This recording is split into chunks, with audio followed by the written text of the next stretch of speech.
Hi BookTube, I'm back because Steve Donahue has sent me threatening messages.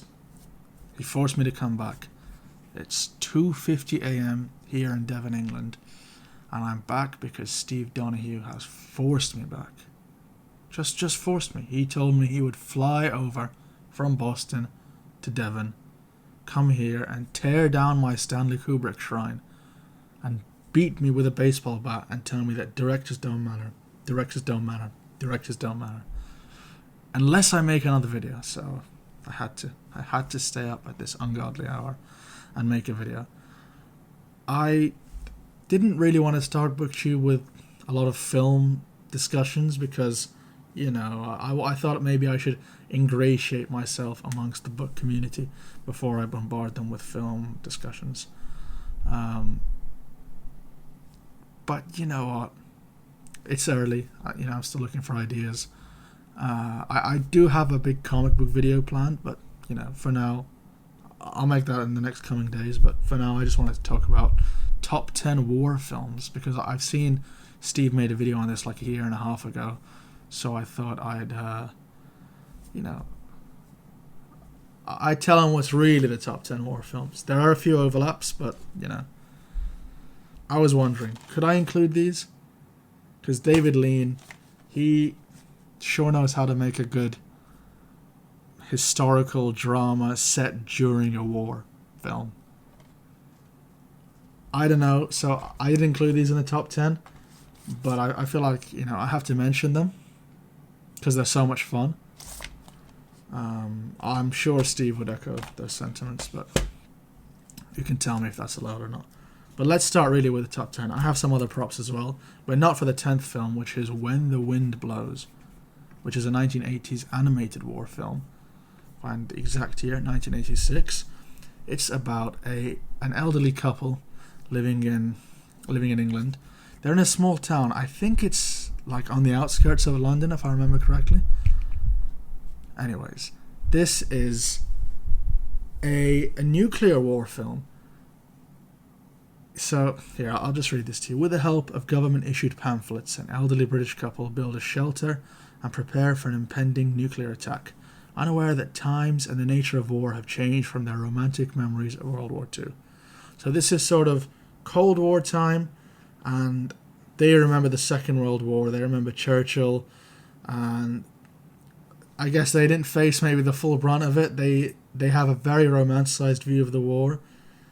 They think that a Russian soldier, could barge through their door. They could sit down and have a cup of tea or something and settle their situation.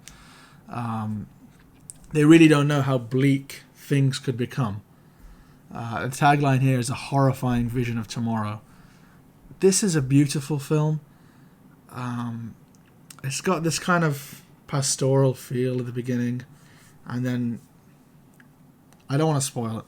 I think it's one of those that you can, just go in. But I think I told you enough, or more than enough. It's really wonderful, and not the type of film that would get discussed in here. It's a far cry from Saving Private Ryan or something like that. But I thought I should mention it. So, amazing film. That's in 10th. In 9th, I do have a prop, Army of Shadows. This is still sealed because sometimes I'll watch a film digitally, fall in love with it, and then think, I want to have the physical copy. This is the Criterion edition. Army of Shadows is a film set during the Nazi period in World War II, about the French resistance. Here, I can read you the description again. This tragic masterpiece, based on a novel by Joseph Kessel. I'm going to assume, Steve, that you've read this. Is it good? Should I read it? I don't know. Army of Shadows recounts the struggles and sacrifices of those who fought in the resistance. Someone stars intrepid underground fighters who must grapple with their conception of honor in the battle against Hitler's regime. Basically, someone sells the main character out. He gets captured by the Nazis. He escapes. He wants to get revenge. But he has to try and hide himself in society. This is more along the mystery paranoia side of war as opposed to the hands-on in combat. Again, I'm trying to be a little different. Not, for attention or something, but just because it's nice to have a varied list, and a lot of the others are more hands-on in the battlefield type films. It's been a long time since I've watched this. You could probably tell by the lack of precise details I'm giving. That's why, I bought it again. I want to rewatch it. But I keep thinking about it recently. How beautiful the film is. Jean-Pierre Melville makes really beautiful films. Has another wonderful film called Les Samouraïs, which was actually, I don't want to say remade, but it inspired a film later, which some of you may have seen, which is Samurai. It's Ghost Dog: The Way of the Samurai, which is an amazing film as well. This filmmaker has a wonderful style, and I do have a soft spot for these sort of political paranoia films, and this one in particular, right in the middle of a war, so it's different to something like All the President's Men, which is political thriller and paranoia, but you're spending your time with news reporters, as opposed to this actually being in a war. 8th is an overlap with Steve Donahue's list, Full Metal Jacket.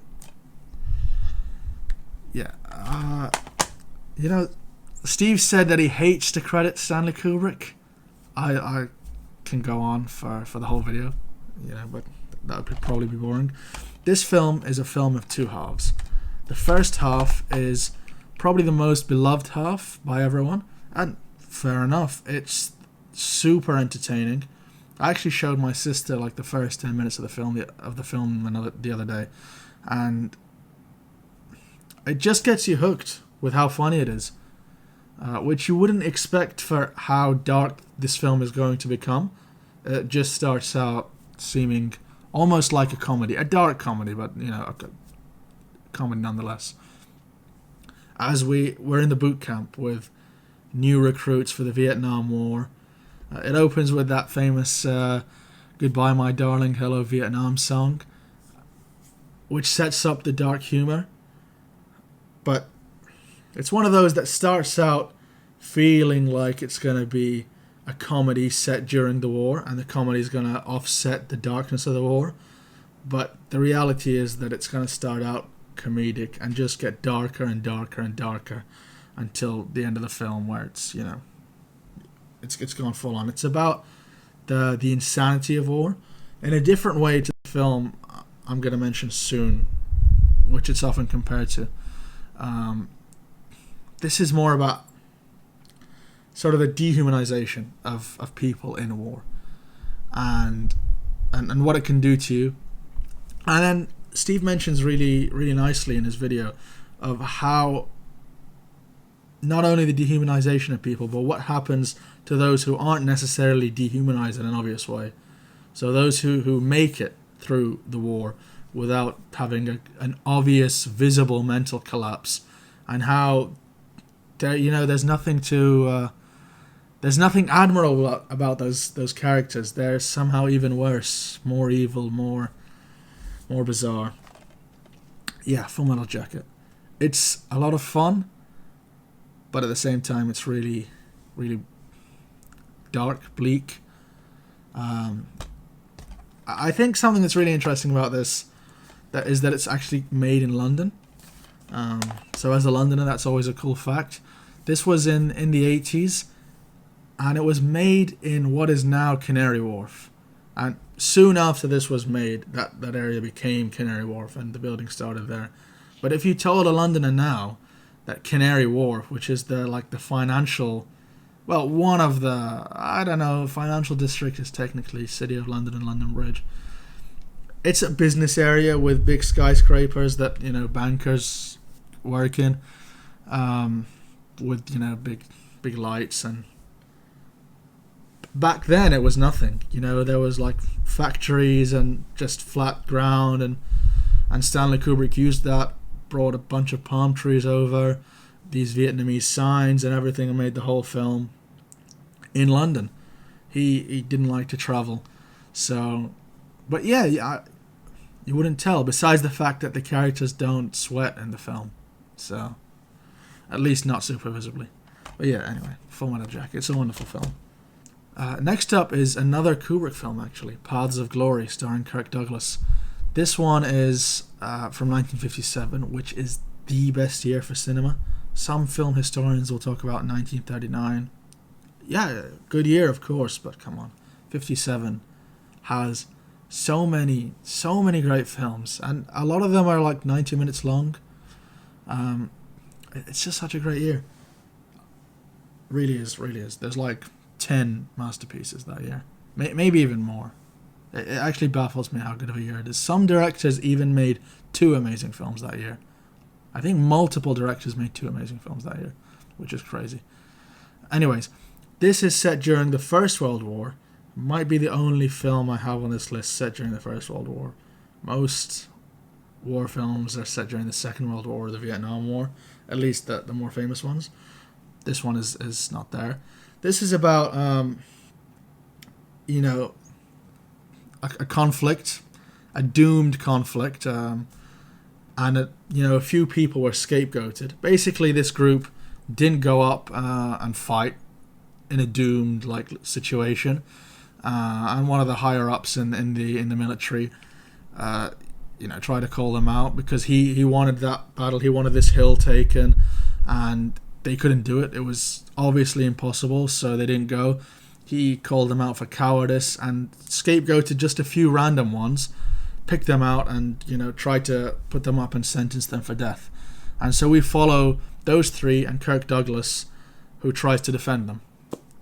Yeah, it's great. It's some in conflict in the trenches, some more legal drama, and a lot of emotional drama, with a beautiful ending, which stars Stanley Kubrick's wife. I think they met on this film. Yeah, that's Paths of Glory. Next is maybe what's now considered the best Vietnam War film. It probably is. I think I have it here as the highest. It's probably the last Vietnam War film I mentioned. That's Apocalypse Now. This is the 4K edition of the final cut. There's a lot of different cuts. There's a theatrical, the final cut, there's the Redux cut. There might even be another one. I prefer the longer cuts. I know some people will swear by the theatrical, and they feel that the longer cuts, when I say longer cuts, they really are significantly longer, like 40 minutes, 45 minutes longer. They'll say that the longer cuts don't have necessary scenes and it was right to cut them out. Maybe they're right, they probably are, but I can't get enough of a good thing, So, yeah, this is based on Heart of Darkness by Joseph Conrad, which is a novella which I really enjoy. But obviously that's way before the Vietnam War. That's set in the Congo. You go down the Congo River as the story goes along. Here you go down a river in Vietnam. But the idea is the same. We're still chasing down Kurtz, who's the main dark, enigmatic figure in the story. And it's about obsession. It's about a main character who's been given a task to go and meet this guy Kurtz. In Apocalypse Now, it's to eliminate him. He was a great guy in the military, but he's gone rogue.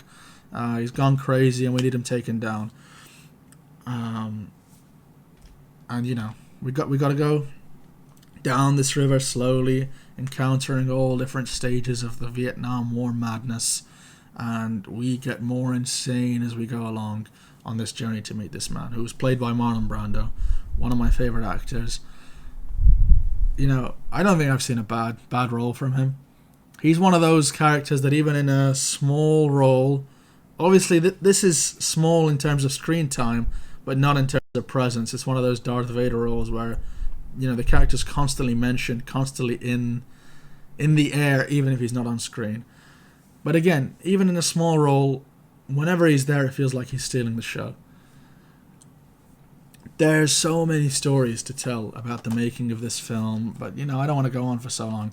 But this actually includes the Hearts of Darkness documentary, which Coppola's wife made. Eleanor Coppola, who I think died last year. But yeah, she made this documentary behind the scenes of the film, which was as crazy as the film, as crazy as the events of the Vietnam War almost. The making of was insane. So if you do enjoy this film, I think that documentary is a lot of fun. And if you have read Heart of Darkness, then definitely check out this film. I feel like it's one of those adaptations that doesn't necessarily... it's not one-to-one, and it's not like I've taken the book and then sort of changed things to suit what I want to say. It's more like they complement each other. I think when you watch it, you'll realize, and if you read the book after you watch it, it'll feel like your eyes have opened to some of the themes of the film. But forget all the themes, forget anything, just watch it. It's an experience. It's a huge, huge film in every way, and I think it really lands.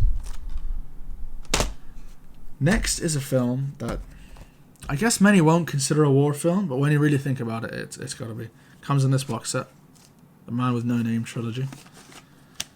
It's The Good, the Bad, and the Ugly. This is a Civil War film, but it's also a spaghetti western. But are there any rules to this? I don't know. So, you've definitely heard of this. The title has become a phrase that everyone uses now. So, the music has become synonymous with a western landscape. That's how iconic this film is. That's how iconic Sergio Leone is. That's how iconic his composer Ennio Morricone is. This is the most iconic film I'm going to talk about today.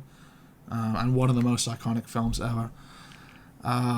Definitely the coolest film on this list. Definitely the most fun film on this list. It feels that, so we have three central characters here. The good, the bad, and the ugly. And they feel like they're almost drifting in and out of the Civil War. The Civil War is happening. They don't really care, except in one segment, but it's happening, and they're either using it to their advantage, having their goal affected. Their goal is basically to track down money. They're all greedy. Even the good is greedy as well. They're hunting down money or treasure, and the Civil War is happening as they're going through their little quest. So, which I feel is really different to any of the other war films. They're not key players in the war at all. They're not soldiers or anything like that. They have their own story, but it just happens to be taking place at the same time of the war. But the war is central to the film. It's always there in the background or in the foreground. Yeah. One of the best films ever. I feel like this is almost a guarantee for you'll enjoy this. I'd be baffled if you didn't. And if you do, then you can go on to these other films. Interestingly, the first film, The Fistful of Dollars, is an illegal remake of Akira Kurosawa's Yojimbo, a director who I will mention soon. But yeah, the film Yojimbo was made in 1961. I think this was made 3 years later.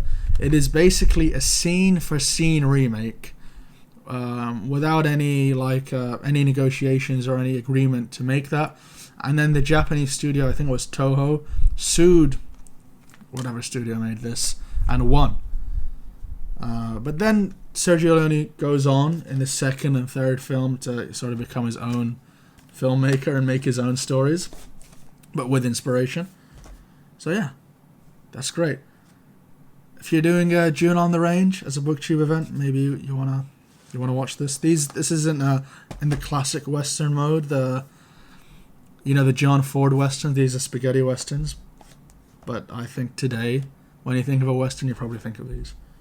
Next up is another Steve parallel, because Steve is always right, This is Ron.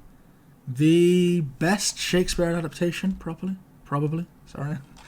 I think this has become one of the most popular, and become one of the most popular Kurosawa films. I think a big reason why, let's leave aside the fact that, Kurosawa has mastered all the emotional drama, storytelling, making epics, gripping you, all these things. You've got so many films that do that. But this adds something stylistically. The colors are amazing. I mean, this is 85 when this film was made, but the colors pop more than a film made today, 40 years later. It feels like every shot's a painting almost. I think that's just unique in cinema generally, unique to Kurosawa, and unique for Kurosawa, and also unique for Shakespeare adaptations, which I think people encounter in schools and maybe view as dry, and this is anything but. Now, this isn't the most... By the way, this is a King Lear adaptation, in case I didn't mention, but this isn't the most direct adaptation. Kurosawa blends this with like an old Japanese folk tale or something. Tale, maybe not folk tale, but a tale. Takes it to Japan, obviously, that's a change. Changes from 3 daughters to 3 sons. Adds in like a Lady Macbeth type character. There's all sorts of changes here. But, general ideas stay similar. And the whole father and children dynamic stays there. Also, the Shakespearean grandeur stays there. I think that's probably most of all. Kurosawa has 3 Shakespeare adaptations. This has become, I think, the most famous. Probably his closest, one-to-one adaptation is Throne of Blood, which is his Macbeth. He also has a Hamlet film, which is the Bad Sleep Well, which is Hamlet brought into modern day business politics. Trying to take over a big business in the modern day, which is, I think, a cool take on Hamlet. But that's way less known about, but it's a lot of fun. This one is amazing. I feel the need to rewatch this, certainly every year, but even more than that, every 6-7 months. I start humming the music to this film in my head. The epic set pieces this film has. There's probably one in particular that I remember. Steve, mentions that this isn't a typical war film, but so much of it involves wars. You're entering from one war into another, and it's about how brutal war is, how cruel it is, how cruel humanity is. So it's got so many of the themes that we love from the war films that we love, and it involves so much war, and so many fantastic war set pieces that, war films, like this or Full Metal Jacket would be proud to have in their films. So yeah, Ron, watch this. And if you do like this, obviously there's plenty of Kurosawa films to watch, and the other 2 Shakespeare adaptations I mentioned that he made. But watch this as well, Kagemusha. This is the famous Kurosawa in color film, because Kurosawa was known for his black and white films. He's been making films for in the 40s, 50s, 60s, and all in black and white, and that was his sort of golden period, mostly the 50s and 60s. Then in the 70s he started using color and really perfected it with this film, but he kind of got it really with this film beforehand, which is, I think, made 5 years earlier. Another epic film. This is about 3 hours long, actually 180 minutes long, and it's about this warlord who dies. And if I remember correctly, again, it's been a long time since this one, whereas Ron, I've rewatched more. A warlord dies, and I think his people and his guys around him don't want anyone else to know. I think it's, as a sign, they don't want to be seen as weak, that their warlord's gone and their leader's gone. So they find a double, someone who looks like him, who's a peasant. And they train him and, teach him how to act like someone of nobility, to teach him how to act like this warlord. And then he's thrust into huge battles that he can't handle and just absolute chaos. I think the Criterion description puts it really nicely. When a warlord dies, a peasant thief is called upon to impersonate him, and then finds himself haunted by the warlord's spirit as well as his own ambitions. It certainly has a bit of Shakespearean grandeur to it. It has a lot of the colour, the music, the historical drama and epicness of Ran. You probably won't like it as much, but it's like saying, oh, there's this great vampire film. It's not as good as Dracula. Of course not. But I still think it's a masterpiece. So I'd recommend this. It's not on the list. I'm cheating, I guess. I just wanted to give you more options if you enjoyed Iran. In third is Grave of the Fireflies, which is one of Studio Ghibli's best films. So this is the second animated war film on this list.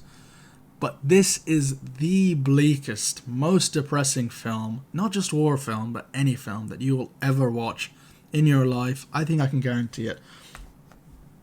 There's certainly going to be a dude bro that shows up in the comments and mentions come and see.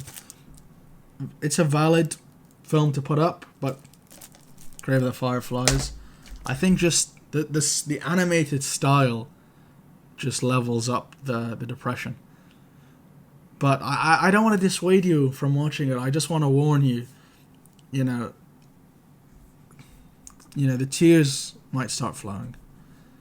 This is a film about two children, an older brother and a young girl, his younger sister, who have to survive after Japan's been hit by the atomic bombs in World War II, near the end of World War II, obviously. They lose basically all their loved ones around them. They find themselves orphaned, and the older brother, who's 14 years old, has to, he's thrust into sort of like a father position, almost. He has to look after his younger sister. In a world where nobody wants to help him, where the city and country has turned to chaos after the bombing, where the worst side of humanity has come out in times of need, when people have struggled and haven't had the resources to survive. People have seemed to close up, and these two children just find themselves going from one situation to a worse situation. It's a beautiful film, though. I think that's what makes it so depressing, is the beauty, which is why I think it's more depressing than Come and See, because this is like a more cold, bleak look at war. Again, I'm mentioning other films, more than 10, but this is the one that's on the list. This is amazing. There's something about this that I'll never forget. Not just the sadness of being with these orphan children as they try and survive, but just some of the moments of joy in the film that they try and find amongst the chaos, amongst all the horror. I'm warning you, this is really sad, but if you're up for it, definitely go and watch this. It's amazing. Up to the top two now. In second place is The Human Condition. Now, this might be a tough sell. This is a trilogy. Some places listed as one whole 9-hour-long film. And actually, when I first watched it, I just watched it in one day. Which is crazy, I know. So yeah, see here? Because of its dauntingly gargantuan 9-hour length, yeah. So some places listed as one whole thing. But, you can watch it as 3 separate films. This has 3 separate discs in here. I think you'll watch the first film and you'll be hooked. So this is about a pacifist in Japan during the Second World War who doesn't want to participate in the war. And he's trying to speak to a friend of his who's, has some pull and, trying to stay somehow out of the battle. So what he gets sent to instead is a prisoner of war camp. And he has to be someone that, deals with these Chinese prisoners that have been captured during conflict. But what he thinks is going to be a pacifist, like, setting somewhere where he can be away from conflict, where he doesn't have to hurt people, becomes just a place of nightmares where everyone's torturing these prisoners and he feels complicit, and it's really a great drama. I think the first film, certainly. The second film is more Full Metal Jacket-esque. The third film is maybe more Apocalypse Now. I don't know if the third film has a very apt comparison, but second film is more Full Metal Jacket, certainly. It's amazing. I do need a rewatch. It is 9 hours long, though, so I'll try and find the time. Yeah, this is amazing. I think the only trilogy I like more than this is probably The Lord of the Rings, which I think is the best trilogy ever. But this is something special. I don't, you know, don't be put off by the 9 hours. Just take them as individual 3-hour films, which I know are long in their own right, but they really are so gripping. I hate to use the phrase character study because it's become dude bro, it's become overused, but this is really a great character study. This is Tatsuya Nakadai, who is probably the second most famous classic Japanese actor, after Toshiro Mifune.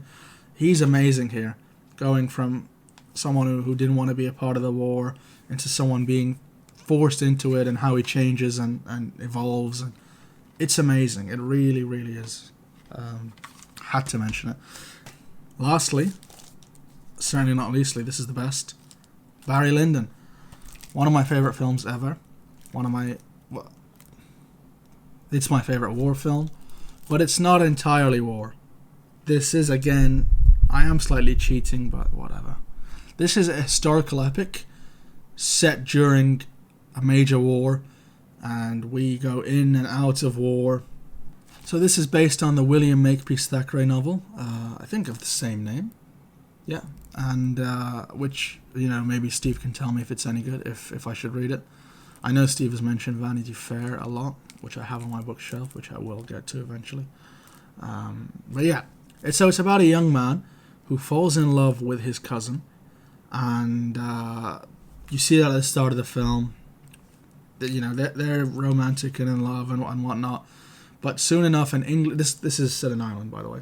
Soon enough, an English gentleman comes over, rich and in the military and all that, and wins her over, and they get engaged and they're going to get married. And he feels really hard done by, so he challenges him to a duel. He wins, but now the guy's been shot dead. At least that's what it looks like. And everyone's telling the protagonist, Redmond Barry, that you're going to have to run now because you're going to be hunted down now. You just shot a major rich person. So he flees, and he's going to go off on his own adventure with his entire mind being set on never again. Something like this will never happen again. Let me become the man who wins her over, as opposed to what I was. Never again will I be the person in that situation. That's sort of his mentality. He basically becomes a dude, bro. But all the better for the film, because we watched that. The rise and fall of Redmond Barry. It's so amazing. I mentioned with Ron that every frame looks like a painting. This one is intentionally every frame a painting. I've never seen a film where every shot tries to look like a painting more than this. It's so beautiful. I can go on about the lenses that they got from NASA to use, because Kubrick wanted to use candle lighting and natural lighting and didn't want to use any big artificial lights for the film. So he had to get these NASA lenses which can shoot in low light. Anyway, it's all nerdy stuff, but the story is wonderful. This is a long epic, but I don't know. When I watch it, it flies by almost. I get so immersed in this. So if you have read the novel and it is as good as the film or something like that, then do let me know. I'll read it if it is, because I love this so much. Yeah. This is not how war dehumanizes. This is more wars in the film. It is a big part of the film, and the character just sort of uses it and is forced into it, and then